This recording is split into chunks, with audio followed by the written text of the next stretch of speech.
Hello, James Lewis here at Southside Auto Repair. Today we're looking at battery issues. Most people wouldn't understand that this battery here has anything wrong with it, but I'm going to show you by testing and not guessing of what's wrong with it. So here we've got a die-hard battery. It's roughly 2 or 3 years old.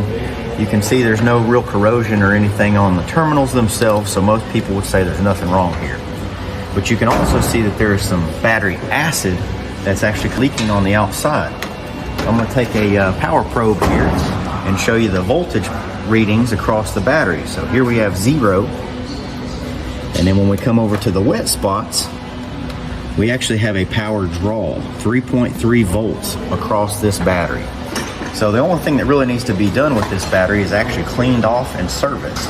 So if we can clean the top of this battery off and you don't have that acid anymore, will no longer complete the circuit and have a power draw. So this is actually our personal record, and we had some dead batteries when we went out, and this is what we found going on with it. And you know, it doesn't hurt to clean your batteries.